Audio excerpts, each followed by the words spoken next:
The boss laughed at the disabled maid, but then something unexpected happened.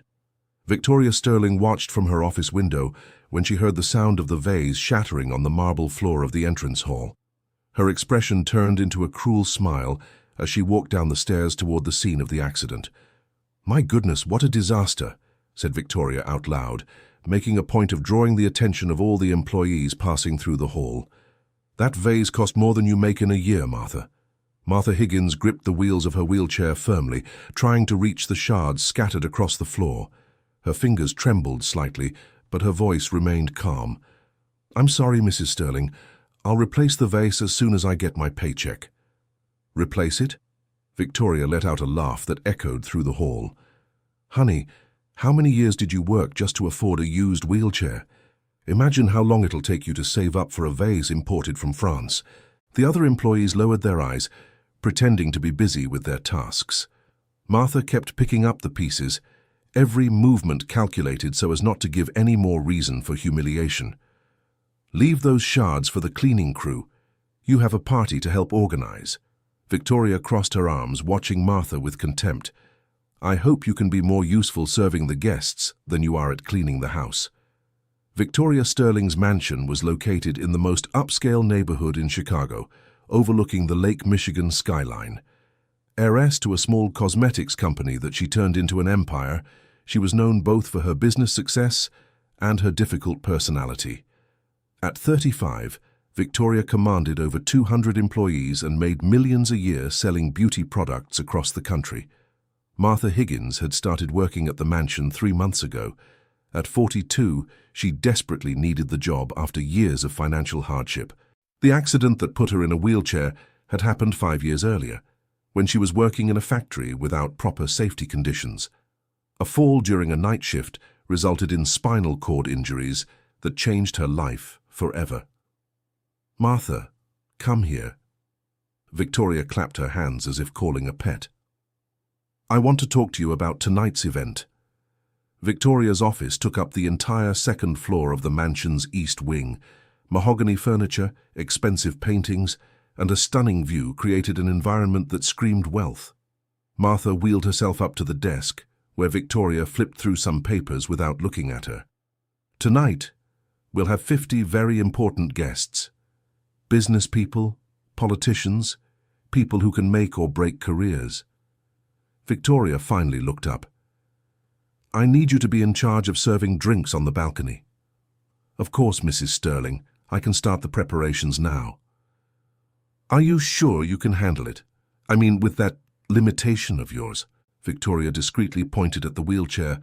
"I don't want any embarrassing accidents in front of my guests." Martha took a deep breath before answering. "Yes, I can handle it. I have experience waiting tables." "Great.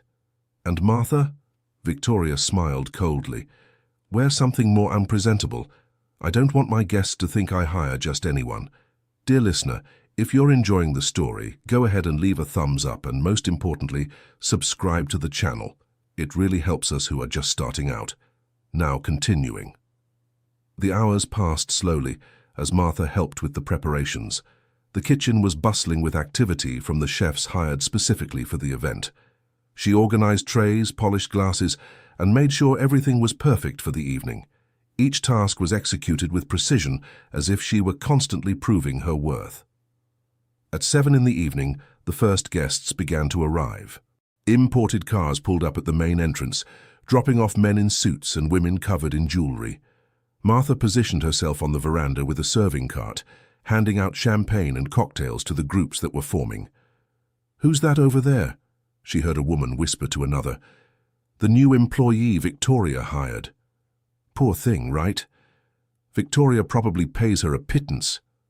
At least she has a job.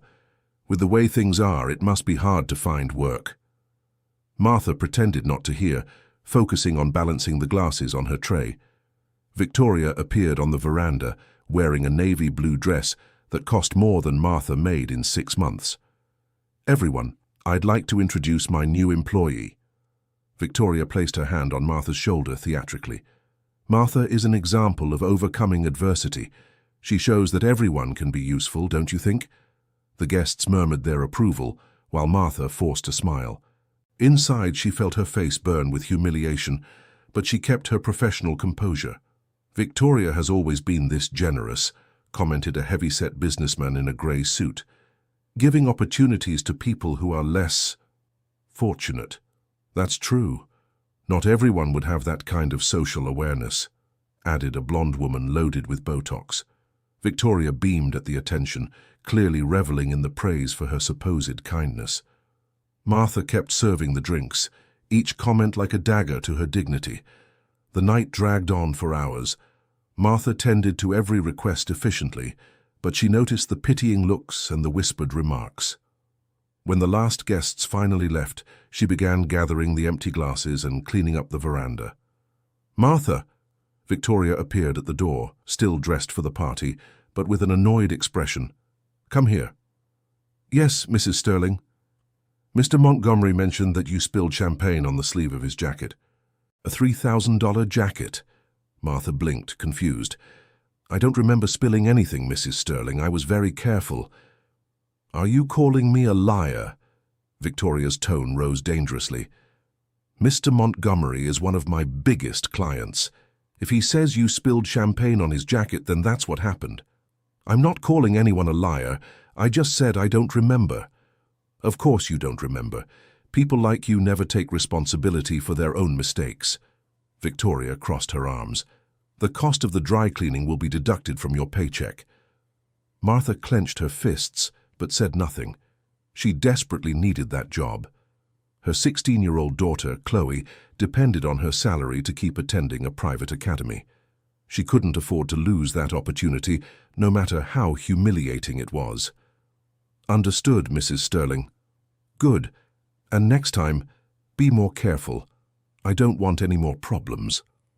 The next morning, Martha arrived early as always. The mansion had 23 rooms spread across 3 floors, plus an outdoor area with a pool, gardens, and a tennis court. She had developed an efficient routine to clean everything without relying on help from the other staff. She started on the ground floor, vacuuming the living rooms and tidying the furniture. Her wheelchair was a basic model, but she had learned to handle it with remarkable skill. She went up and down small steps, reached tall shelves with the help of an extension tool, and managed to clean under furniture with precise movements. Around 10 in the morning, Victoria came downstairs for breakfast. She was on the phone discussing business, gesturing animatedly as she walked through the room. "I don't care what the competition is doing. I want our new line launched next week." Victoria stopped when she saw Martha cleaning a bookshelf. "Hold on a minute." She hung up the phone and approached Martha with a stern expression. "Did you clean my office yesterday?" "Yes, Mrs. Sterling, as always." "Was anything out of place when you finished?" Martha stopped cleaning and looked at Victoria, trying to understand where the conversation was going. "Not that I noticed." "Why?" "Because some important documents are missing from my desk. Confidential documents about new products."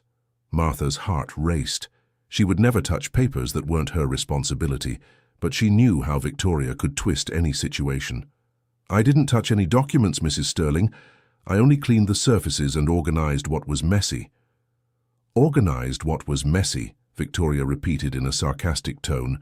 "My desk wasn't messy. Every paper was exactly where it should be." "Sorry, I misspoke. I just wiped down the desk and put away some pens that were lying around." "How convenient. You put away some pens and my documents mysteriously disappeared." Martha felt the heat rising to her face. The implicit accusation was clear, even though Victoria didn't have the courage to say it directly. "Mrs. Sterling, if you'd like, we can review the security cameras. They'll show exactly what I did in the office." Victoria hesitated for a moment. The mansion did have security cameras, but she knew the documents were probably just disorganized in the chaos of the party preparations. "That won't be necessary. I'm sure they'll turn up later. But next time, don't touch anything beyond what's necessary for cleaning." "Of course, Mrs. Sterling." But Victoria wasn't finished. There was something about Martha's silent dignity that irritated her deeply. The employee never fought back, never defended herself vehemently, never cried or begged. She just accepted the humiliations with a serenity that Victoria interpreted as coldness. "You know what bothers me about you, Martha." Victoria sat in an expensive armchair, crossing her legs. "You act like you're better than you really are." Martha stopped cleaning once more but didn't respond. You sit there with that saintly look, as if you were a victim of everything, but the truth is, you're in this situation because of your own bad choices. My bad choices? Martha finally looked directly at Victoria. Of course. If you had studied more when you were young, if you had made better career choices, you wouldn't be in a wheelchair cleaning other people's houses. The cruelty of the observation left Martha speechless for a few seconds. Victoria had crossed a line that even the most insensitive people usually didn't cross. My accident happened because the company I worked for didn't follow safety regulations. It had nothing to do with my choices. Oh, sure. It's never our fault, is it? There's always someone else to blame. Martha took a deep breath, remembering Chloe and the bills she needed to pay. If you'll excuse me, Mrs. Sterling, I need to finish the cleaning. Of course, keep doing your work. Victoria stood up with a satisfied smile. I was just making an observation. Dear listener, if you're enjoying the story, go ahead and leave a thumbs up, and most importantly, subscribe to the channel. It really helps those of us who are just starting out. Now, continuing. The following days unfolded in a tense routine. Victoria seemed to have found a new pastime in tormenting Martha. Every small mistake, real or imagined, became grounds for a public reprimand. If Martha took a few extra minutes to clean a room, she was called slow. If she finished quickly, she was accused of doing a superficial job. During a particularly difficult afternoon, Martha was organizing the office when she found a forgotten folder underneath a stack of magazines. When she opened it to see where she should store it, she came across documents that made her heart race. They were contracts and official papers related to the construction of the mansion dated 15 years earlier.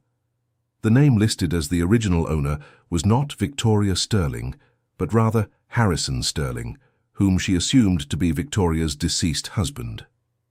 What caught her attention, however, were the sums involved and some handwritten notes in the margins. The amounts were far higher than the market prices at the time, and there were references to extra payments and special compensations.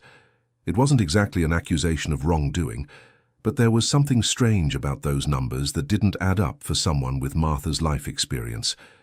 She closed the folder quickly and put it back where she imagined it should go. It wasn't her problem, and she certainly didn't want to get involved in matters she didn't fully understand. But an uncomfortable feeling lingered in her mind for the rest of the day. That night at home, Martha talked with Chloe about her studies while they prepared a simple dinner. They lived in a small but well-kept apartment in the South Side neighborhood. Chloe was a smart, determined teenager who dreamed of studying medicine and often promised that one day she would give her mother a better life. Mom, are you okay? You look worried. Chloe sat at the table with her books spread out. I'm fine, sweetheart. Just tired from work. Is that woman still being mean to you? Martha hesitated. She didn't want to worry Chloe, but she also couldn't completely hide the emotional weight she carried every day.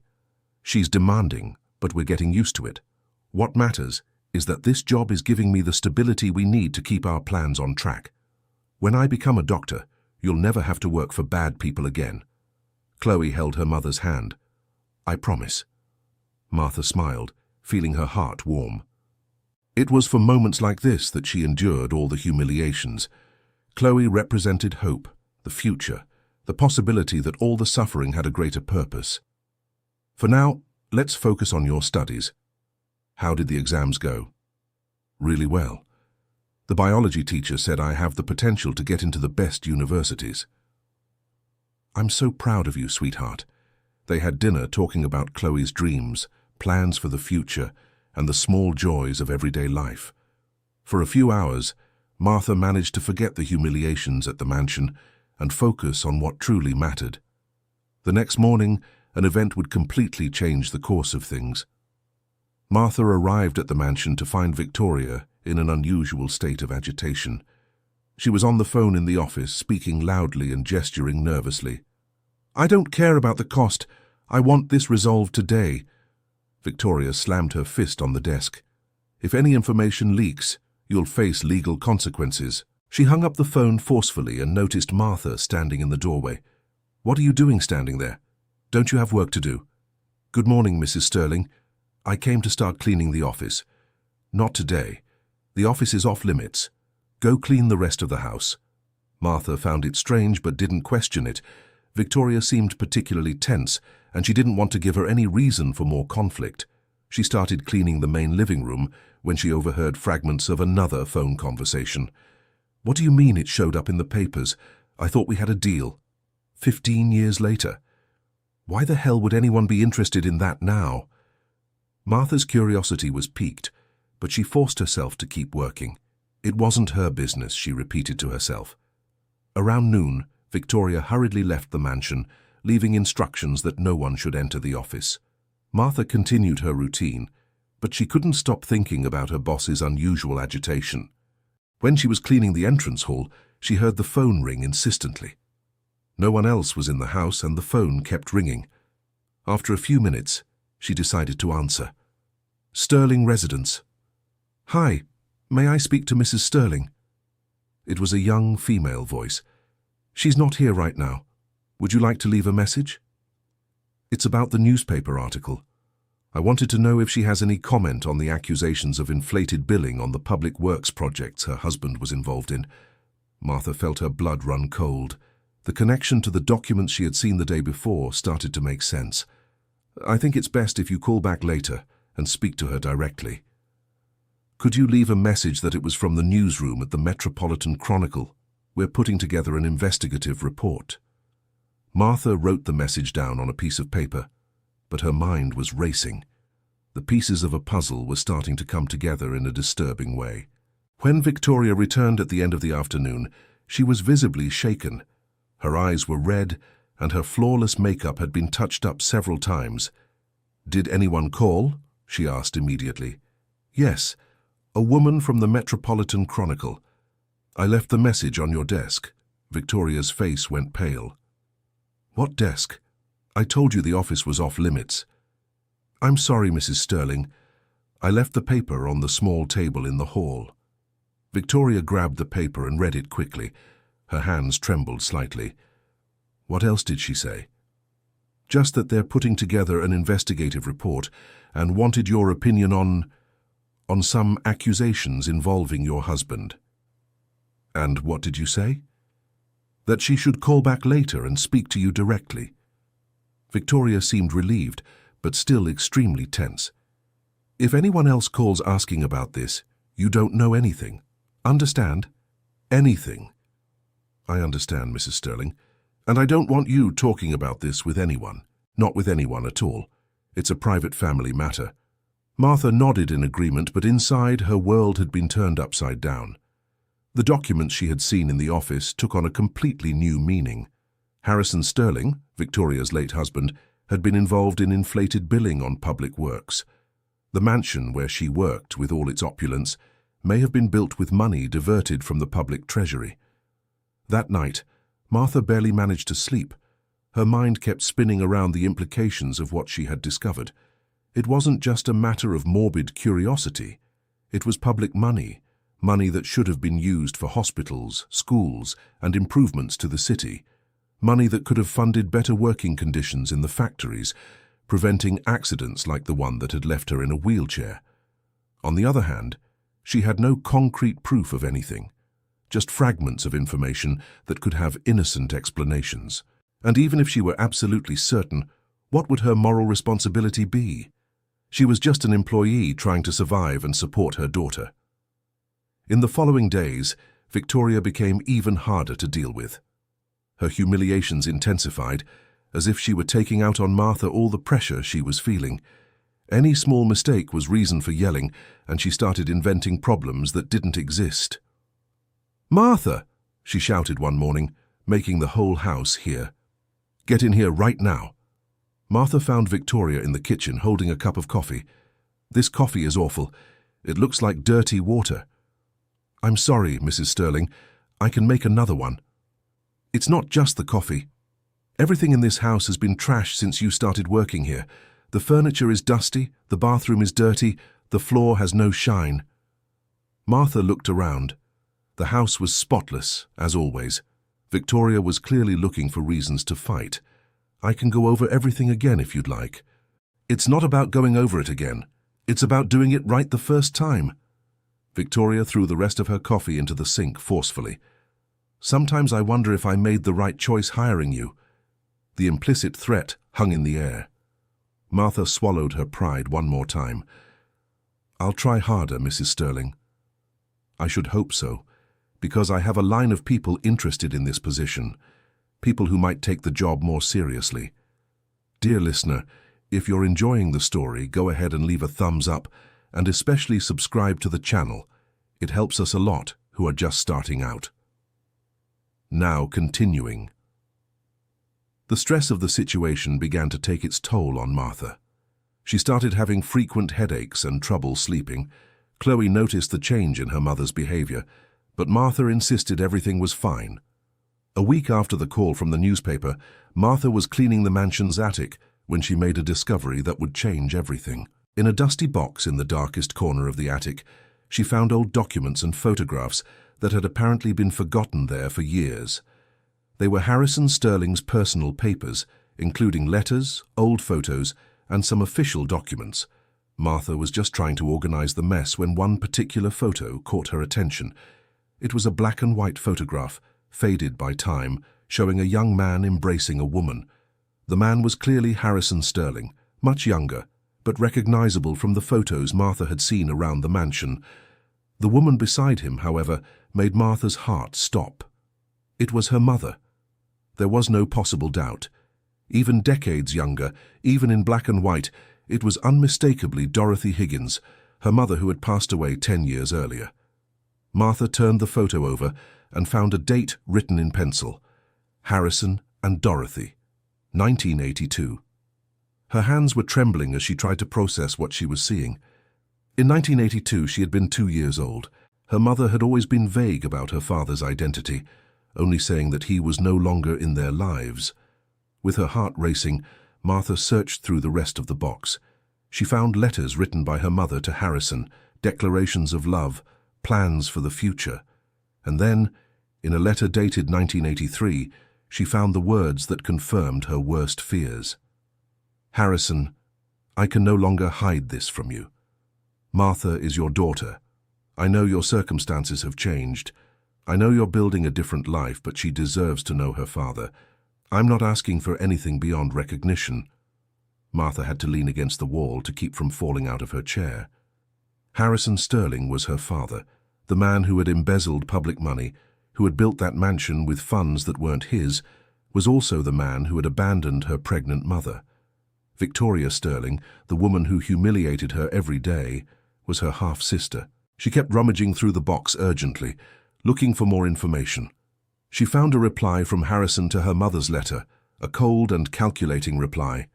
Dorothy, I understand your situation, but I cannot take responsibility for this child. My life has taken directions that make any involvement impossible. I suggest you move on and build your life without expectations regarding me. Tears of anger and sadness ran down Martha's face. Her mother had spent her life working poorly paid jobs, raising a daughter on her own, fighting to give her dignity and an education.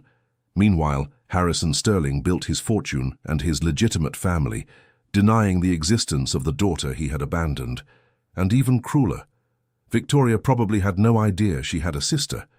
She was humiliating a woman who shared the same blood, who had suffered the consequences of a father's abandonment that she had never experienced. Martha stored the most important letters and photos in a bag, hiding them among her cleaning supplies. She needed time to process that revelation and decide what to do with the information. In the following weeks, working at the mansion became a surreal experience.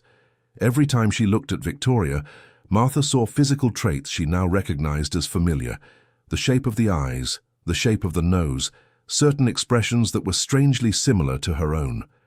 Victoria, for her part, continued with her humiliations, unaware of the brutal truth being uncovered.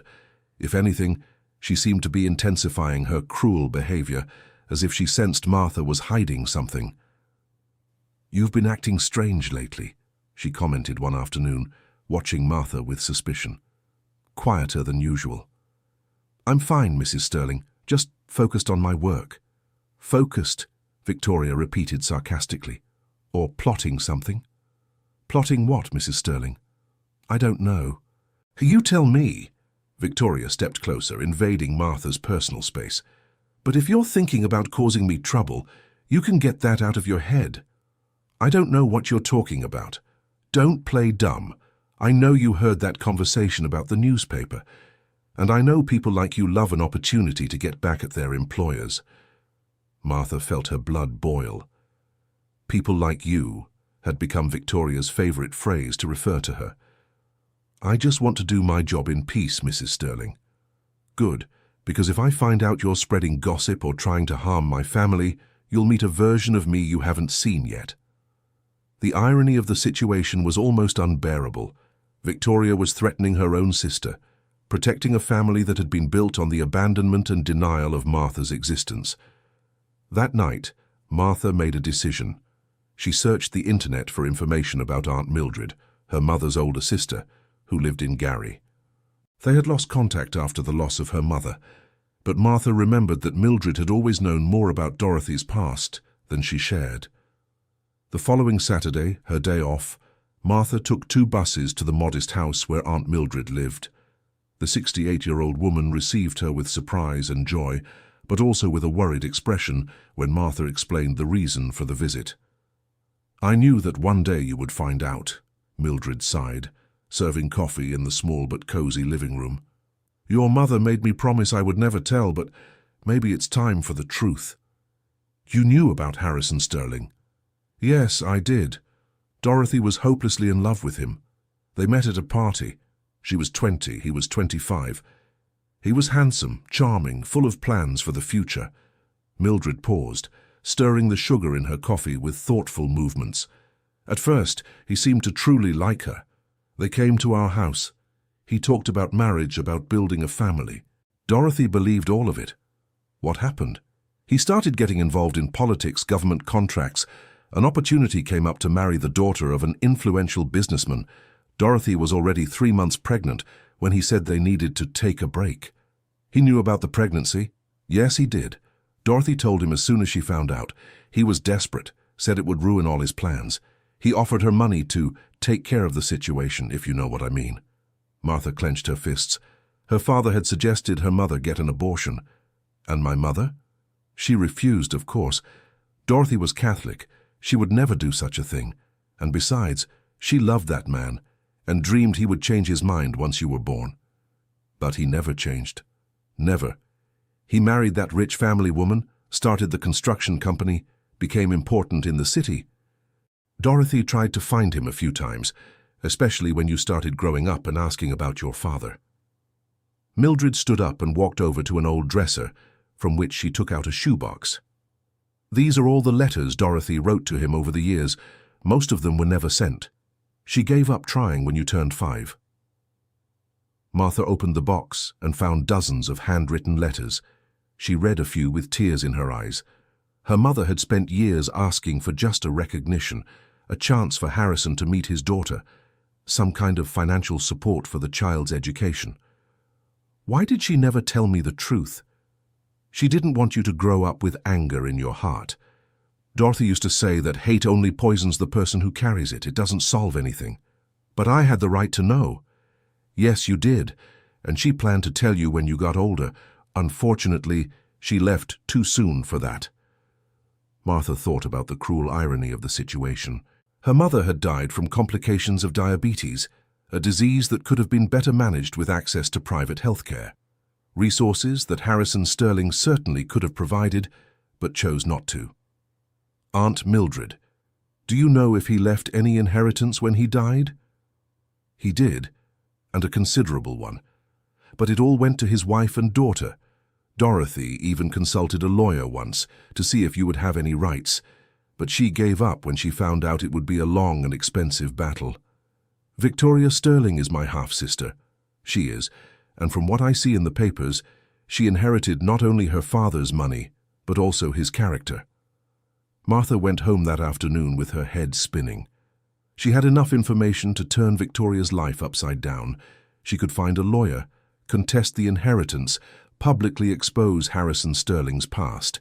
She could get revenge for years of humiliation by revealing to her half-sister exactly who she was mistreating. But she also thought about Aunt Mildred's words about what her mother used to say, "Hate only poisons the person who carries it. It doesn't solve anything." The following Monday, Martha went back to work with a completely different perspective. Each of Victoria's humiliations now had a broader context. It wasn't just gratuitous cruelty, it was the reflection of a family built on lies and abandonment. Victoria, noticing that Martha seemed more distant than usual, intensified her provocations. "You're getting sloppy, Martha," she commented while inspecting the bathroom that had been cleaned in the morning. "Look at these tiles. I can still see water stains." Martha looked at the spotless tiles and saw no stains at all. "Where exactly, Mrs. Sterling?" "Here, here, and here." Victoria pointed to random spots. "It's clear you're not paying attention to what you're doing. I can clean it again." "Of course you'll clean it again, and this time do it right." Martha spent the whole afternoon redoing a job that was already perfect, while Victoria periodically stopped by to supervise and find new non-existent flaws. "You know what your problem is, Martha," Victoria said during one of those inspections. "You have no standard of quality. People like you get used to mediocrity and think that's enough." "People like me?" Martha finally asked, looking directly at Victoria. "Yes, people who never had anything, who came from broken families, who don't know what excellence is." The irony of Victoria's words was so intense that Martha almost smiled.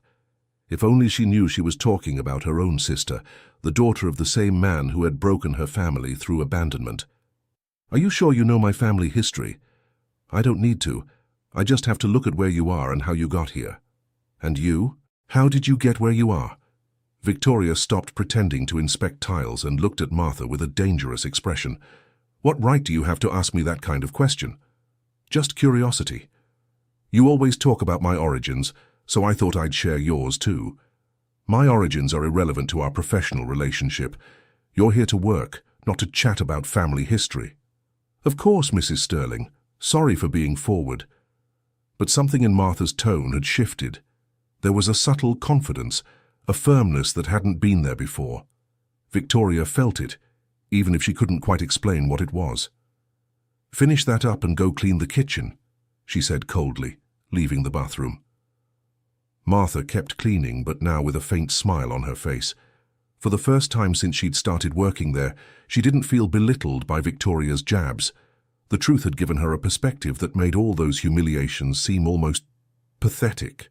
In the following days, the dynamic between the two women began to shift in subtle ways. Martha kept doing her job perfectly, but no longer showed the same anxiety as before. She didn't cower as much under criticism, didn't over-apologize for mistakes that didn't exist. Victoria, in turn, seemed increasingly irritated by Martha's change in behavior.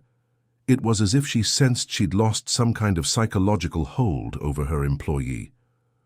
"You've gotten quite full of yourself lately," she remarked on a Thursday afternoon.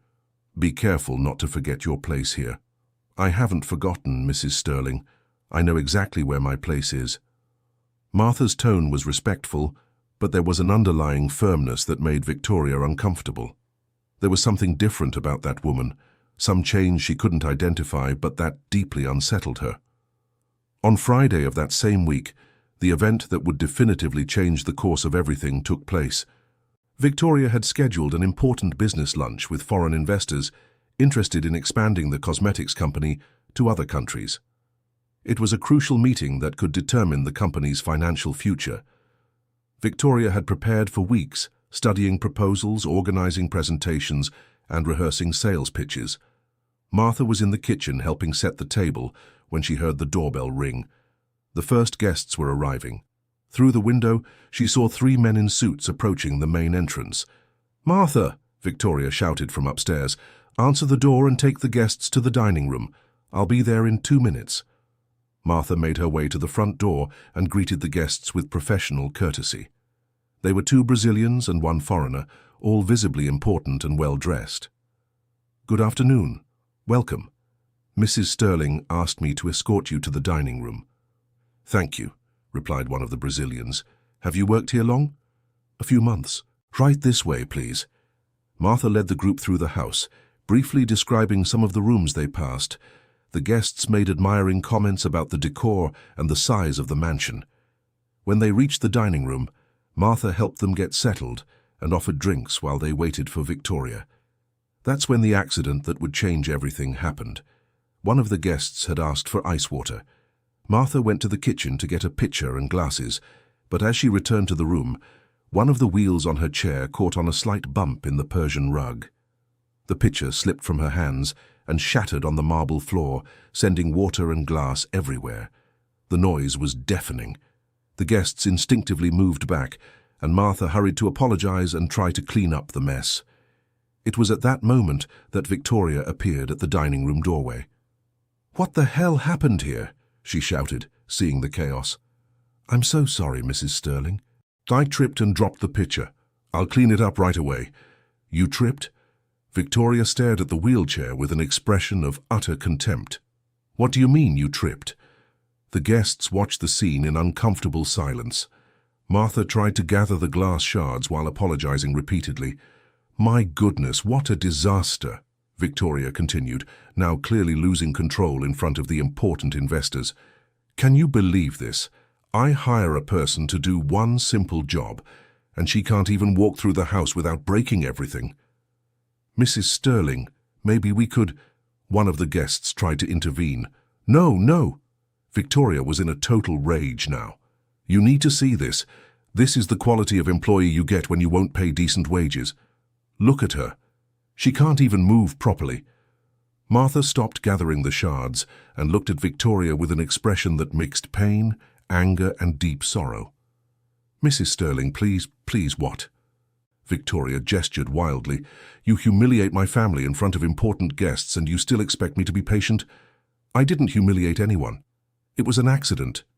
"An accident?" Victoria let out a hysterical laugh. "Your entire existence is an accident, a chain of accidents and mistakes that brought you here to this situation." The silence that followed was deafening. The three guests looked at Victoria with a mixture of shock and revulsion. One of the Brazilian investors had discreetly pulled out his phone and was recording the scene. "Victoria." One of the investors tried to calm the situation. "No, you came here to see a serious, well-managed company, and you find this." She pointed at Martha as if she were a broken object. "Is this the image you want to take back to your countries?" Martha, still kneeling on the floor gathering shards, felt something break inside her as well, not just from the public humiliation, but from the absolute cruelty of that woman who was her own sister. "That's it?" Victoria clapped her hands as if giving a command to an animal. "You're fired. Get out of my sight. I don't want to see you in this house ever again." "Victoria, this is completely unnecessary," said the foreign investor, clearly uncomfortable. "Unnecessary?" Victoria turned to him. "What's unnecessary is me having to put up with incompetence out of pity." It was then that Martha slowly stood up from her chair, looked directly at Victoria, and said something no one expected. "You're right, Mrs. Sterling. My existence really was an accident. An accident that began when my father abandoned my pregnant mother to marry a rich woman and build his fortune by embezzling public money."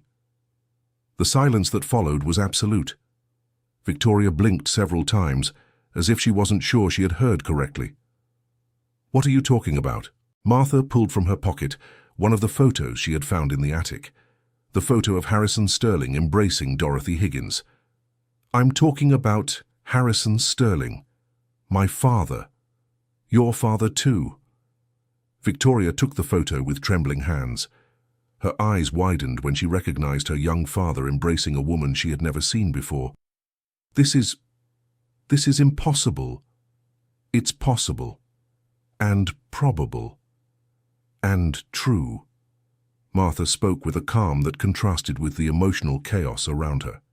"Harrison Sterling got my mother pregnant in 1982 and abandoned her to marry your mother. I'm your half-sister, Mrs. Sterling." The guests watched the scene as if it were a surreal film. The Brazilian investor kept recording discreetly, realizing he was witnessing something far greater than a simple argument between an employer and an employee. "You're lying," Victoria whispered, but her voice wavered. "I'm not. And you know I'm not. Martha took the photo back. Now I understand why you sometimes looked at me so strangely. Subconsciously, you recognized the family traits. Victoria let herself fall into a chair, completely pale. Her mind was trying to process a revelation that completely changed her understanding of herself and her family. If this is true, she murmured, it is true. And during all these months you humiliated, mistreated and scorned your own sister. Martha kept her tone calm, but there were tears in her eyes. A sister who grew up in poverty because the father we both shared chose to deny my existence. One of the guests stood up discreetly. Victoria, I think it's better if we come back another day. This is clearly not the time to— No! Victoria stood up abruptly. You're not leaving. This is all lies, blackmail. But it was too late. The video of Victoria's outburst had already been sent to other people, and the investors were visibly uncomfortable with the whole situation. They said their goodbyes quickly and left the mansion, leaving Victoria alone with Martha. The two women stood staring at each other in silence for a few minutes. Victoria was still holding the photo, as if it were evidence of a crime she couldn't accept. Why didn't you tell me before? She finally asked. And would you have believed me? Martha retorted. Or would you have thought it was an employee trying to take advantage of the situation? Victoria had no answer for that. She knew she would have thought exactly that. Were you planning this? To humiliate me in front of the investors? No. I was trying to decide whether I should tell the truth or simply leave when my contract ended. Martha wiped the tears from her face. But after today, after what you did, I don't think I could carry this secret any longer. Victoria looked at the photo again, now paying attention to the details she had ignored at first glance. The date written on the back, the expression of genuine happiness on her father's face, the slightly prominent belly of the woman she now knew to be her sister-in-law. My father. Did he know? He did. My mother wrote several letters to him over the years, asking for recognition, financial help, a chance for him to get to know me. He ignored them all. Where are those letters? At home, kept in a box along with other proof of our family connection. Victoria sat down heavily on the couch, putting her head in her hands. This changes everything. Changes? Martha asked. Changes what? The fact that you spent months humiliating me, the fact that you fired me in front of important people, the fact that you said my existence was an accident. I didn't know what? That I was your sister? Or that I was a human being who deserved the bare minimum of respect? Victoria couldn't answer. For the first time in her life, she found herself confronted with the real consequences of her cruel behavior. It wasn't just a matter of having mistreated an employee, it was having mistreated someone from her own family, someone who had suffered the direct consequences of the selfish choices of the father they shared. What do you want from me? She finally asked. Nothing, Martha answered sincerely. Absolutely nothing. I just wanted you to know the truth before I walked out of your life forever. Are you going to sue for the inheritance? I don't know yet. Maybe I should for my daughter's sake, but lawsuits are long, expensive and painful, and I've already suffered enough because of this family. Martha began pushing her chair toward the exit, but Victoria called out to her. Wait. What? I need time to process all of this. You have all the time in the world, Mrs. Sterling, but I don't have any more. I have a daughter to support and I need to look for another job. What if I apologized? Martha stopped and turned around slowly. Apologize for what? For humiliating me for months? For saying my existence was an accident? For having grown up with all the comfort that was denied to me? Or because you found out we're sisters? For everything, Victoria whispered. Your apologies won't change anything that's already happened, Martha replied with deep sadness. And frankly, I don't know if I believe they're sincere. I think you're in shock, maybe feeling guilty, but I don't know if you've truly regretted who you are. What do you mean? You mistreated me, not because I was a stranger. You mistreated me because you believed I was inferior. That doesn't change just because you found out we're family. With those words, Martha left the mansion for the last time, leaving Victoria alone with the weight of a revelation that would change her life forever. In the following weeks, both women's lives took dramatic and unexpected turns. The video of Victoria's outburst had spread across social media, creating a storm of criticism that quickly spiraled out of control. The businessman who had recorded the scene decided to share the video on his social networks, commenting on the total lack of professionalism and humanity he had witnessed. The video went viral in less than 24 hours, amassing millions of views and thousands of outraged comments. Victoria, being identified as the owner of Lumina Beauty Group, made the situation even worse. Customers began cancelling orders, digital influencers took a stand against the brand, and boycott campaigns spread across all digital platforms. Victoria tried to control the damage by hiring a public relations firm, but the damage was already done. The image of a wealthy businesswoman humiliating a disabled employee carried an emotional impact that no marketing strategy could reverse. Meanwhile, Martha faced her own challenges. Unemployed and with bills to pay, she found herself in a desperate financial situation. Chloe, her daughter, noticed her mother's stress and began asking more direct questions about what had happened. It was on a Saturday night, while they shared a simple pizza in their small apartment, that Martha finally told Chloe the whole truth. The teenager's reaction was a mix of shock, anger, and a strange sense of completeness. "So I have an aunt?" Chloe asked after processing all the information. "Technically, yes, but it's not exactly a normal family situation." "And my grandfather was corrupt?" "It seems so." Martha sighed. "Your grandmother Dorothy never told me about it, but the evidence is clear. Mom, are you going to sue for the inheritance that should have been yours?" "I don't know, honey. Lawsuits are complicated, time-consuming, and expensive, and I'm not sure it's worth reliving all that pain. But it's your right, our right." Chloe held her mother's hand. "How many years of hardship could we have avoided? Your accident could have been treated better. I could have studied at better schools. And we also could have become people like Victoria," Martha reflected. "Sometimes I wonder if our struggle didn't make us stronger, more compassionate." "Maybe, Mom, but that doesn't mean we should passively accept injustice." While mother and daughter talked about the future, Victoria was living the worst moment of her professional and personal life. The company she had built over the years was crumbling before her eyes. Contracts were cancelled, suppliers began demanding advance payments, employees resigned, and banks started questioning loans based on the brand's value, which had plummeted drastically. But beyond the professional crisis, Victoria faced an even deeper identity crisis. The revelation about Martha had shaken all her certainties about herself and her family. She spent days revisiting childhood memories, looking for signs that her father had hidden important secrets. She recalled half-understood conversations between her parents, sudden trips Harrison made, phones answered in secret. A week after Martha left, Victoria made a decision that surprised everyone who knew her. She decided to personally seek out the half-sister she had discovered. She got Martha's address through contacts at the cleaning company that had brokered the hiring. On a Tuesday afternoon, she showed up at the modest building in the South Side where Martha lived. When Martha answered the intercom and heard Victoria's voice, her first impulse was to hang up. But curiosity won, and she agreed to let her come up to the apartment. "What do you want here?" Martha asked when Victoria walked into the small but tidy living room. "I want to talk. No fights, no humiliation, just talk." Victoria looked around the apartment, noting the extreme simplicity but also the care and cleanliness with which everything was kept. It was a stark contrast to the opulence of the mansion where she lived. "About what?" "About us.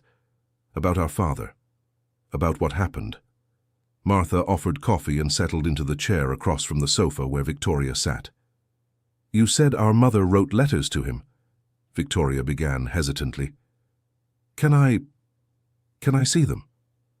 Martha hesitated for a moment, but then went to the bedroom and came back with the shoebox she had kept at Aunt Mildred's house. One by one, she showed the letters Dorothy had written over the years. Victoria read every word with growing attention, and her expression shifted between sadness, anger, and something that seemed like shame. She seemed like a good person," she said after reading several letters. "She was. The best person I've ever known. And he ignored all of it, completely. He chose the family that suited his plans. Victoria finished reading the last letter and sat in silence for a few minutes. "Martha, I need you to know that I didn't know any of this. I know. And I also need you to know that—" Victoria hesitated, as if the words were hard to say. "That I behaved horribly toward you, whether we're sisters or not." "That's true. You did. Can I ask why you never fought back? Why did you endure everything in silence?" Martha sighed, looking out the window at the modest view of the neighborhood. "Because I needed the job, because I have a daughter to support, and because my mother taught me that dignity isn't lost because of other people's lack of manners." "Your daughter, what's she like?" "Smart, determined, dreams of being a doctor. She wants to give me a better life, just like I always wanted to give her a better life." "Does she know about us?" "She found out yesterday. She was furious with you, obviously." Victoria looked down, feeling the weight of yet another consequence of her actions. "Martha, what can I do to make up for everything that happened?" "Nothing." The answer was direct and honest. "There's no way to make up for humiliation. There's no way to give back dignity that was publicly taken away. But there must be something—" "Why is it so important to you?" Martha asked, watching Victoria with curiosity. "Did you find out you have a sister, and now you want to redeem yourself? Or are you worried about the legal consequences of all this?" Victoria paused, clearly struggling with her own motivations. "I think both, but I also feel lost." "Lost how?" "My whole life was built on the image of a perfect family, of an upright father, of well-deserved success. Now I find out none of that was true." Martha watched her half-sister with an expression that mixed understanding and skepticism. "And finding that out makes you question who you really are." "Yes, exactly that. Well, at least one good thing came out of all this." "What?" "You started to see yourself more realistically." Victoria fell silent, processing Martha's sharp but accurate observation. "What's going to happen now?" she finally asked. "With what?" "With your company, with your life, with us." "My company is going under." Victoria admitted it out loud for the first time. Clients cancelling contracts, employees quitting, suppliers demanding upfront payments. The video destroyed everything I built. "And with us?" "I don't know if there is an us, Martha.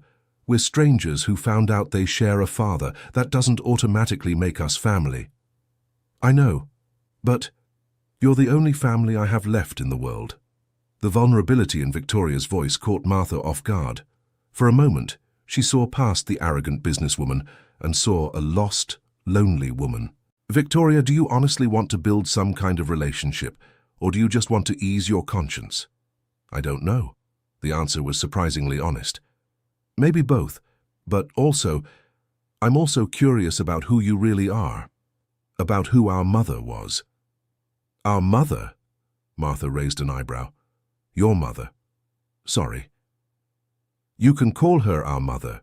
Technically, she could have been, if our father had made different choices." The two women sat in silence for a few minutes, each lost in her own thoughts. "Can I ask a personal question?" Victoria said finally. "Go ahead. What was it like growing up without a father? Missing him?" Martha laughed bitterly. "What was it like growing up with him? Feeling like you were unconditionally loved?" "Touché. To answer your question, it was hard. My mother worked 2 jobs to support us. I took care of myself from a very young age. I always wondered if there was something wrong with me that made my father not want to know me. And now that you know the truth? Now I know there was nothing wrong with me. There was something wrong with him." Victoria absorbed the answer, thinking about her own childhood memories. Harrison Sterling had been a father who was physically present, but emotionally distant, always focused on business, always making plans to increase the family's wealth and power. "He wasn't very affectionate with me either," she admitted. "He always treated me more like an investment than a daughter. At least you had everything you needed materially." "That's true, and now I feel guilty about it." "You shouldn't. You didn't choose to be born with a silver spoon, just like I didn't choose to be born into poverty. But I chose how to treat people. I chose to be cruel to you. You did. And now you'll choose how to move forward." Victoria stood up to leave but stopped at the door. "Martha, can I come back? To talk more?" "What for?" "To try to understand who we are. Separately and maybe together." Martha hesitated for a long moment. "You can come back. But with one condition." "What?" "Stop calling me Mom. We're sisters, remember?" For the first time since they'd met, Victoria genuinely smiled at Martha. "Okay, sister." In the months that followed, the two women slowly built a relationship neither of them could have imagined. Victoria began visiting Martha regularly, bringing books, food, and above all stories about Harrison Sterling that helped Martha better understand who her father had been. Martha, in turn, shared memories of Dorothy Higgins, painting a portrait of a strong, loving woman who had found ways to be happy despite difficult circumstances. Chloe, initially resistant to Victoria's presence, gradually opened up to getting to know the aunt she had discovered. Victoria was impressed by her niece's intelligence and determination, and began to better understand the values Martha had cultivated despite all the difficulties. Meanwhile, Victoria's cosmetics company, Lumina Beauty Group, continued its free fall. She was forced to sell the mansion to pay off debts, let go of most of the staff, and eventually declare bankruptcy. On one particularly difficult afternoon, when Fernanda signed the final papers officially ending the company, she sought out Mariana one more time. "It's over," she said simply, sitting on the familiar couch in the Southside apartment. "The company, everything, the company, the mansion, the life I knew. And now I need to find a job like any normal person." Mariana studied her stepsister, noticing how much she had changed over the past few months. The air of superiority was gone, replaced by a humility that seemed genuine. "Have you thought about what kind of work you want to do?" "I don't have many options. My reputation is destroyed in the business world. I'll probably have to start from scratch." "Maybe that's an opportunity." "An opportunity for what?" "To find out who you really are, when you don't have status or money to hide behind." Fernanda laughed sadly. "You can find opportunity in any situation, can't you?" "I learned out of necessity. When you have little, you have to find hope in small places." "Mariana, can I ask you something?" "Of course." "Why did you forgive me? After everything I did?" Mariana thought carefully before answering. "I'm not sure I've completely forgiven you. It still hurts when I remember some of the things you said, but holding on to anger would be like drinking poison and expecting you to get sick. Did your mother teach you that?" "My mother taught me a lot about surviving with dignity, but that lesson I learned on my own." Fernanda was quiet for a few minutes, then asked a question Mariana didn't expect. "Would you like to start a business with me?" "What do you mean?" "A small business, something we could build together from the ground up. No dirty money, no questionable inheritances, just honest work." "What kind of business?" "I don't know yet. Maybe something related to helping people. After everything I've been through, I feel like I need to do something that really matters." Mariana was surprised by the proposal, but also intrigued. "Do you have money to invest?" "Not much. I managed to save a little before the total bankruptcy. It's not enough for big plans, but maybe it's enough to start something small." "And why with me?" "Because you're the only person in the world I completely trust, and because I think we could complement each other well." "What do you mean?" "You understand people, you have compassion, you know what struggle is. I understand business. I know how to make things work operationally. Together maybe we can create something neither of us could do alone." The proposal stayed on Mariana's mind for several weeks. She talked it over with Julia, with Aunt Mildred, and even with some former co-workers. They all agreed that Fernanda seemed genuinely changed, but warned about the risks of partnering with someone with such a tarnished reputation. It was Julia who offered the most interesting perspective. "Mom, you've spent your whole life wondering who you could have been if you'd had the opportunities Fernanda had. Now she's wondering who she could be if she had the values you have. Maybe you two can figure that out together." Her teenage daughter's wisdom impressed Mariana, and she decided to accept Fernanda's proposal, but with clear conditions. "If we're going to do this, it has to be our way," she said during a meeting at the apartment. "No shortcuts, no shady schemes, no exploiting employees." "I completely agree. And it has to be something that truly helps people. I don't want to build another company that only exists to make its owners rich." "What kind of help do you have in mind?" Mariana had thought about this a lot. "Remember my situation after the accident? I needed work, but most companies didn't want to hire someone in a wheelchair. And when someone did hire, it was usually out of pity, paying low wages and offering positions with no growth prospects. You want to create jobs for people with disabilities? I want to create real opportunities, not charity, not pity. Genuine opportunities for people who are constantly underestimated by the job market." Victoria got excited about the idea. "We can start small. A multi-service office. Accounting, cleaning, organization, administrative assistance. Hire people with different types of disabilities and show that they can be just as efficient as anyone else. And pay fair wages, not pity wages. Of course. I mean, assuming we can make the business profitable." "It will be profitable," Martha said with conviction. "People who have had to fight for every opportunity work harder than anyone else." They spent the following weeks developing a business plan. Victoria contributed her administrative knowledge and her remaining contacts in the business world. Martha contributed her understanding of the needs and challenges of people with disabilities. The first obstacle came when they tried to rent a commercial space.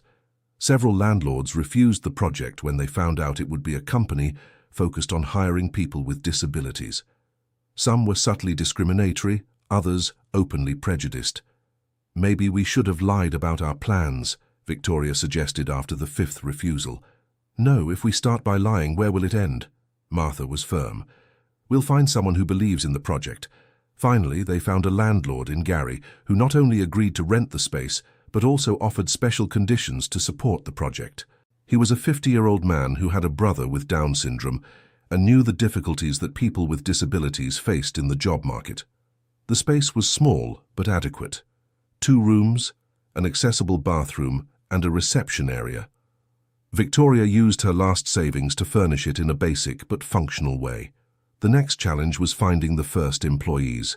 Martha visited rehabilitation centers, NGOs, and support groups, explaining the project and looking for people interested in real work opportunities. She met Carlos, a 35-year-old man who had lost his sight in a workplace accident and had experience in accounting. She met Ana Paula, a young woman with cerebral palsy who had a degree in administration but had never been able to get a job in the field. She met Harrison, yes, the same name as their father, an irony that did not go unnoticed, a deaf young man who was excellent at organization and cleaning. "Are you sure you want to do this?" Victoria asked on the eve of the company's opening.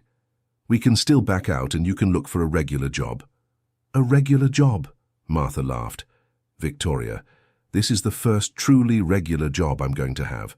A place where I'm a partner, not an employee. Where my ideas matter, not just my ability to clean without breaking expensive vases." "Are you still mad about the vase?" "No, I'm grateful because of the vase." "Grateful? If I hadn't broken that vase, if you hadn't exploded in front of the investors, if the video hadn't gone viral, none of this would have happened. I never would have found out who you were. You never would have questioned who you really are." Victoria reflected on the observation. "So you think everything happened for a reason?" "I think it happened, and that we made choices about how to react. The reasons, I'll leave those for philosophers and poets to figure out." The company, True Potential Inc., opened on a rainy Monday in July. They had managed to land 3 initial clients: a small shop that needed bookkeeping, a dentist who wanted to outsource the cleaning of his office, and a lawyer who needed administrative assistance. It wasn't much, but it was a start. Carlos handled the accounting, Ana Paula the administrative support, and Harrison the cleaning and organization. Martha coordinated operations and client service, while Victoria handled the business and administrative side. The first few months were hard. Some clients cancelled contracts after meeting the team, worried about the image they would project by being associated with a company run by people with disabilities. There were times when they could barely make payroll, but there were also moments of great satisfaction. The dentist was so impressed with Harrison's work that he recommended him to other colleagues. The lawyer was so pleased with Anna Paula that he expanded the contract and started sending more complex work. Little by little, word spread, not through marketing or advertising, but through the quality of the work and the dedication of the team. Clients started seeking out the company not out of charity, but because they knew they would receive excellent service. 6 months after opening, they already had a waiting list of interested clients. "We're going to need to hire more people," Victoria commented at an end-of-month meeting. "Great. I know several people who would love to have an opportunity like this," Martha replied. "Martha, can I say something?" "Of course. I never thought this would be possible. When I proposed starting a business together, I honestly thought it would be a failure. I thought I was trying to buy my forgiveness with an empty gesture. And now? Now I know it wasn't an empty gesture. It was the best decision I've ever made in my life." "Why?" "Because for the first time, I'm building something that truly matters. For the first time, I'm proud of what I do for a living." Martha smiled, remembering all the humiliation she had endured at the mansion. "You know what's funniest?" "What?" "At the mansion, you always said I had no standard of quality, that I didn't know what excellence meant. I was an idiot. Maybe. But now I understand that you didn't know what true excellence was either. You thought excellence meant owning expensive things and impressing rich people. So what is true excellence? It's doing work that matters to people who need it. It's treating employees like family. It's building something that makes the world a little better." Victoria agreed, but she still had a question that had been bothering her for months. "Martha, did you really forgive me, or are you just being polite because we're partners?" Martha thought carefully before answering. "Forgiving doesn't mean forgetting. I remember every humiliation, every cruel comment, every moment when you made me feel like I was less than a human being. Then you haven't forgiven me." "Let me finish." Martha raised her hand. "I remember all of it, but I don't let it define our current relationship. You were one person back then, and you're becoming a different person now. And do you believe the change is real? I believe you're trying to change, and that's enough for me." "Enough for what?" "Enough for us to build a relationship based on who we're becoming, not who we were." 1 year after the company opened, they were invited to give a talk at a conference on inclusion in the workforce. It was the first time Martha would speak publicly about her experience, and she was nervous. "What if I freeze up? What if I can't explain things properly?" she asked the night before the event. "You won't freeze," Victoria replied with conviction. "You're the most eloquent person I know when you talk about things that matter to you. Will you be there?" "Of course I will. We're partners, remember?" The lecture was a success. Martha told her story with an honesty that moved the audience. She spoke about the difficulties of finding work after the accident, about the humiliations she suffered, about the importance of true opportunities versus disguised charity. Victoria complimented the presentation by speaking about the lessons she had learned as a businesswoman and as a sister. She publicly admitted her past mistakes and explained how she had discovered that real success wasn't measured only in money. After the lecture, several companies approached, interested in hiring the services of True Potential Inc. But the most moving moment came when a young woman in a wheelchair approached Martha. "Thank you," she said simply, "for showing me that it's possible. That what's possible? To be proud of my work, not just grateful for having gotten a job." Martha hugged the young woman, remembering herself 2 years earlier, accepting humiliations because she desperately needed work. "It is possible, and if you want, we have an open position at the company." 2 years after opening, True Potential Inc. had 15 employees, all with some type of disability, and a waiting list of both job candidates and clients interested in their services. Martha had become a reference in the field of inclusion, regularly invited to give lectures and consultations. Victoria discovered she had a talent for developing training and adaptation programs for companies that wanted to include people with disabilities on their teams. Chloe, who was now in her senior year of high school, had been accepted into 3 universities to study medicine. She used to joke that when she graduated, her first patient would be her mother, to fix her spine for good. "Nothing needs fixing," Martha always replied. "My wheelchair brought me exactly where I needed to be." On a Friday afternoon, while organizing the company's paperwork, Victoria asked a question she had never asked before. "Martha, do you regret anything?" "About what?" "Not having sued me. Not having gone after the inheritance that was rightfully yours." Martha stopped organizing the papers and looked at her sister. "Would you have wanted me to sue?" "Sometimes I wonder if it wouldn't have been fairer. You spent your whole life struggling because of our father's choices. And you lost everything you built because of your own choices." "That's true." "Victoria, if I had sued, I probably would have gotten a share of the inheritance. It would have been enough money for me and Chloe to live comfortably for the rest of our lives. But it would have been dirty money. Money that came from corruption, from embezzlement of public funds. I would have become an accomplice to my father's crimes." "And so you stayed poor, but with a clean conscience." "I didn't stay poor," Martha smiled. "I built wealth honestly. I have a thriving company, employees who respect me, a daughter who's proud of me, and a sister who is learning to be a better person." "You consider that wealth?" "I consider that real wealth, the kind no one can take from me with a viral video." Victoria laughed, remembering how she had lost everything in a matter of weeks. "Touché again. Besides," Martha continued, "if I had become rich overnight, I never would have discovered what I'm capable of. I never would have created the company, never would have helped so many people, never would have found myself. And I never would have discovered who I really am when I don't have money to hide my character flaws." "Exactly. Sometimes the greatest tragedies are also the greatest opportunities." "What do you mean?" "My accident was a tragedy, but it taught me about strength and resilience. Your downfall was a tragedy, but it taught you about humility and empathy.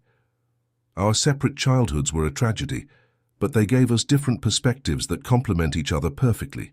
Victoria reflected on her sister's words. "So you think it was all worth it?"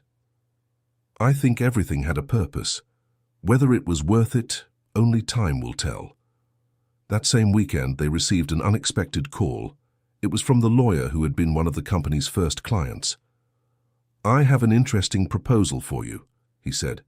"There's a group of investors looking to fund the expansion of socially responsible businesses. They believe you could be ideal candidates." "What kind of expansion?" Martha asked. "Franchises, taking your model to other cities, other states. Imagine the impact you could have if there were a true potential Incas in every capital city in the country." Martha and Victoria looked at each other. It was a tempting proposal, but also a scary one. "Can we think about it?" Victoria asked. "Of course, but don't take too long. Opportunities like this don't come around often." After they hung up, they sat in silence for a few minutes. "What do you think?" Victoria finally asked. "I think it's exactly the kind of opportunity our mother would tell us to grab with both hands.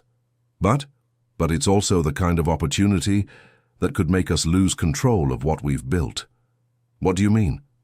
"Victoria, our company works because we know every employee personally, because we're involved in every contract, every project.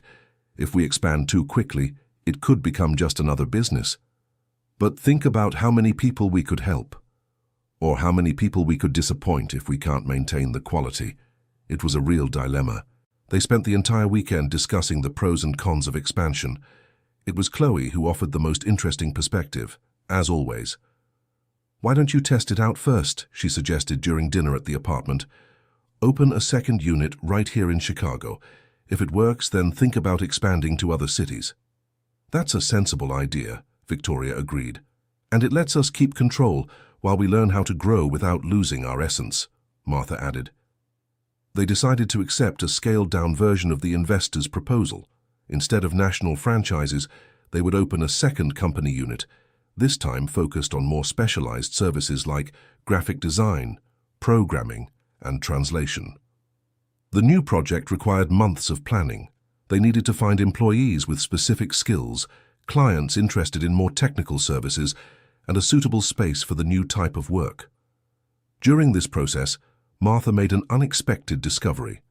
At an assistive technology fair, she met a young blind programmer who was developing apps specifically for people with disabilities. "Your work is incredible," she told him after seeing a demonstration. "Thank you, but it's frustrating trying to get investors. Everyone thinks it's a social project, not a real business. What kind of investment do you need?" "Not much. Just enough to finish development and start marketing it." Martha had an idea. "What if, instead of investors, you found partners?" "What do you mean?" "Our company could form a partnership with you. We fund the development of the apps. You teach us about assistive technology, and we split the profits."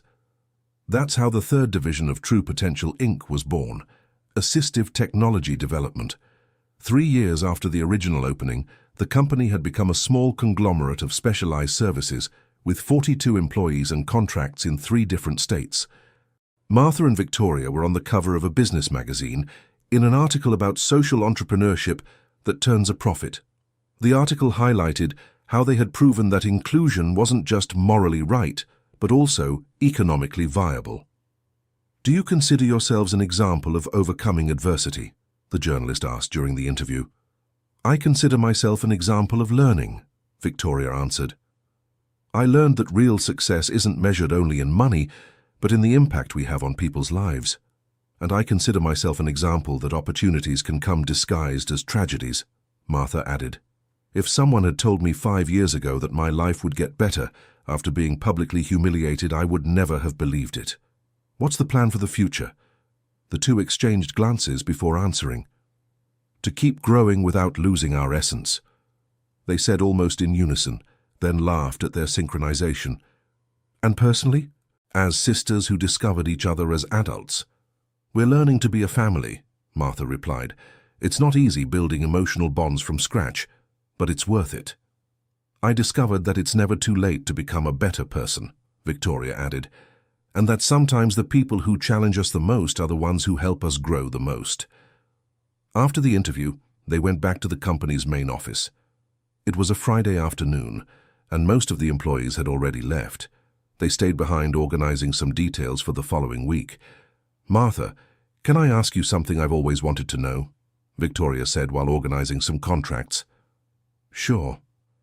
"That day when you revealed to me that we were sisters, had you planned that?" "What do you mean?"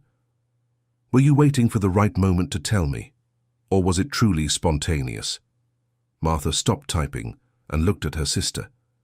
"It was completely spontaneous. I was hurting so much from your humiliations that I just exploded. And if I hadn't humiliated you publicly that day, I probably never would have told you. I would have finished my contract and walked out of your life without you ever knowing who I was." "And how would you have felt about that?" "Sad, I guess, but resigned. I was used to accepting injustices in silence." "What changed?" "What do you mean?" "What made you finally fight back, after months of silently putting up with everything?" Martha thought about the question, searching for an honest answer. "I think it was the injustice of the whole situation, discovering that you were my sister, that we had the same father, but that I had spent my life suffering the consequences of his abandonment while you benefited from his crimes. And that gave you courage?" "It gave me perspective. It made me realize that I wasn't inferior to you. I had just been given different opportunities. And it made me realize that your cruelty said more about your character than about my worth." Victoria absorbed the answer, reflecting on her own transformations over the past few years. "Martha, do you think I've really changed? Or did I just learn to behave better in public? Why is that question important to you?" "Because I'm afraid that all this change is superficial, that in stressful situations I'll go back to being as cruel as I was before." "Has it happened? Have you felt the urge to humiliate someone when you were stressed?" "Yes," Victoria admitted reluctantly. "Last week, when that client was rude to me, my first impulse was to put him in his place in a humiliating way." "And what did you do?" "I took a deep breath, remembered how you always stay calm, and responded with professionalism."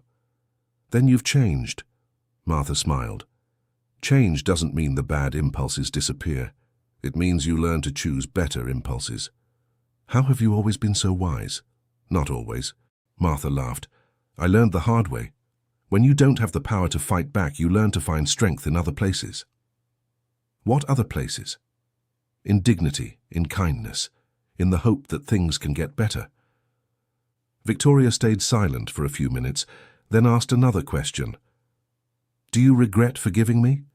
No, but sometimes I wonder if I forgave you too soon. What do you mean?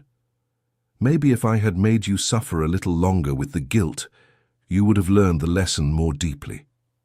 Do you think I deserve to suffer? I think you deserve to understand the real consequences of your actions, not just the professional consequences, but the emotional ones too. And now, do you think I understand? I think you're starting to understand, but it's a long process. How long do you think it takes for a person to truly change? I don't know, Martha answered honestly. But I do know that real change only happens when a person wants to change, not when they're forced to change. And do you think I want to change, or am I just being forced by circumstances? Both, Martha smiled. You were forced to change by circumstances, but you chose to want to change when you saw that it was possible to be a better person. How do you know that? Because no one is forced to be kind. Kindness is always a choice. They finished organizing the office and got ready to leave. It was the end of another satisfying work week at a company that had become so much more than either of them had ever imagined. Martha, can I say something? Of course. Thank you. For what? For giving me a second chance, for believing that I could be a better person, for teaching me what a real family means. Martha smiled, remembering all the hardships they had faced together. You're welcome. But know that you gave me a second chance too. What do you mean? You gave me the chance to discover what I'm capable of when I'm not just surviving. You gave me the chance to build something important. You gave me the chance to have a family again. We're a strange family, aren't we? The best family I could have ever imagined, Martha answered sincerely. They left the office together, each going to their own home, but knowing they would see each other again on Monday to keep building the future they had discovered was possible. 5 years after the day Martha had broken the vase at the mansion, she was giving a lecture at the university where Chloe studied medicine. The auditorium was packed with students interested in social entrepreneurship. Does anyone have questions? She asked after finishing her presentation. A young woman raised her hand. Professor Martha, do you believe in fate? Do you think everything that happened to you was predetermined? Martha thought about the question, remembering all the coincidences and chance events that had changed her life. I don't believe in fate, she finally answered. I believe in choices. Every difficult moment in my life gave me options, to become bitter or to grow, to seek revenge or to seek justice, to hold a grudge or to build something new. And did you always make the right choices? No, Martha laughed. I made many mistakes, but I learned that it's possible to correct bad choices with better choices. What was the hardest choice you ever made? Martha thought for a moment. Forgiving my sister. Not because she deserved forgiveness, but because I deserved peace. After the lecture, Chloe approached with a proud smile. Mum, you were amazing as always. Thank you, sweetheart. How are your studies going? Very well. Actually, I want to tell you something. What is it? I've decided my specialization. And what's it going to be? Rehabilitation medicine. I want to help people who've been through accidents like yours to regain their mobility. Martha felt her eyes well up. Are you sure you're not choosing this because of me, are you? I am choosing it because of you, yes, Chloe smiled. Because you showed me that it's possible to turn tragedy into purpose. I want to do the same thing in medicine. I'm very proud of you. And I'm proud of you, Mom. For everything she had built, for everything she had overcome, for everything she had taught her. That night, at home, Martha received a call from Victoria. How was the lecture? It was good. Chloe decided on her medical specialty. Which field? Rehabilitation medicine. Of course she did. Victoria laughed. That girl is just like you. She wants to turn pain into healing. And you, how was your day? I received an interesting offer. A university in São Paulo wants me to develop a course on business ethics. Are you going to accept? I'm thinking about it. It would be a chance to teach others not to make the mistakes I made. I think it's a great idea. Martha. Yes? Thank you for breaking that vase. Martha laughed, remembering the moment that had changed everything. Thank you for hiring an unknown wheelchair-using cleaning lady. Thank you for giving me a family. Thank you for giving me a second chance at life. I love you, sister. I love you too. After hanging up, Martha sat in her comfortable armchair in the apartment that could now truly be called a home. She looked out the window at the illuminated city and thought about how life had taken unexpected turns. If someone had told her 5 years earlier that she would become a successful businesswoman, a respected speaker, and would have discovered a sister who would become her best friend, she would never have believed it. Sometimes the greatest blessings come disguised as the worst humiliations. Sometimes the people who hurt us the most are the ones who need our compassion the most. And sometimes breaking an expensive vase can be the first step toward building an entire life. Martha smiled, grateful for all the hardships that had made her strong, for all the tears that had made her wise, and for all the humiliations that had made her compassionate. Her mother, Dorothy, would be proud, not just because she had triumphed in life, but because she had triumphed while keeping a good heart. And perhaps, Martha thought, that is the only victory that truly matters. The end of the story. Now tell us what you thought of this story of overcoming and forgiveness between two sisters who discovered each other in the most unlikely circumstances. Do you believe Victoria truly changed? Did Martha make the right choice in forgiving? Leave your opinion in the comments, and don't forget to give a thumbs up and subscribe for more emotional stories.